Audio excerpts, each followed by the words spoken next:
A natural step is to see what a crucial musical idea like this sounds like upside down, backwards, or both at once, like some three-dimensional object that can be viewed from several angles.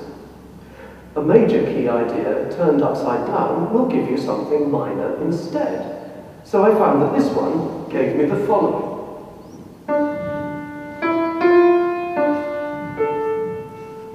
Not unlike the Hollywood shorthand for dark deeds.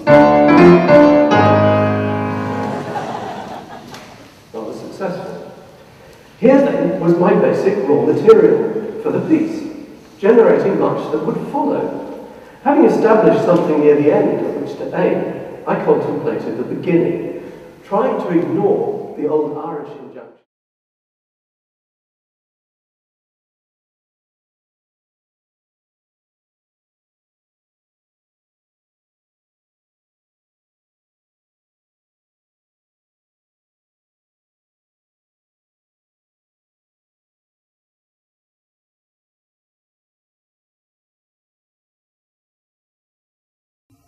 What I want to do this evening is first of all to describe as briefly as I can the new regimes for quality assurance and funding. And then what I really want to do is to put them alongside one another to give you a kind of critique as to how compatible they are. And my argument basically is that they are not really terribly compatible.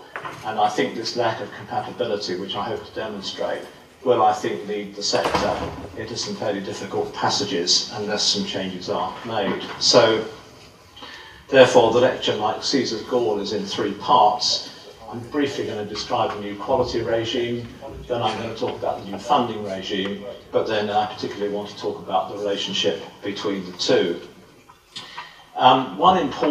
Two important preliminary points. First of all, William Goldman, famous screenwriter, said of Hollywood, the thing about Hollywood is nobody knows anything. And I have to sort of disclaimer that much of what I say is going to be speculative. Nobody knows what is going to happen to British higher education in the next few years, and if they do, well, don't believe them. So that's the first point.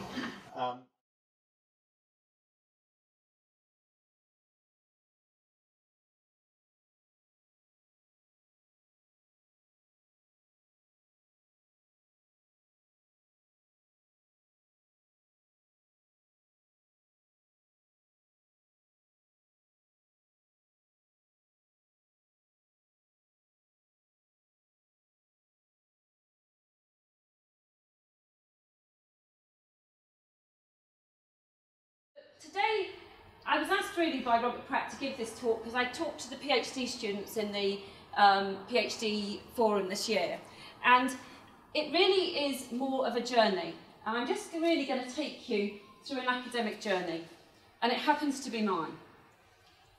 And actually, when I was writing it, I got quite emotional because I have had a most fantastic career in research, and I do see myself as very privileged.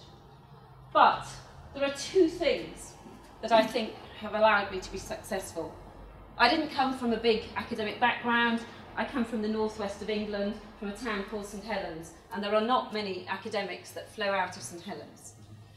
But there are two things that I would like, particularly for students: endeavour and perseverance. And actually, a quote that actually one of my professors used to quote at me all the time when I used to say, "Oh, this isn't working," was, "Great works are performed not by strength, but by perseverance." And if all you get out of my lecture tonight, that's what I would like to display to you in terms of everything that makes me tick.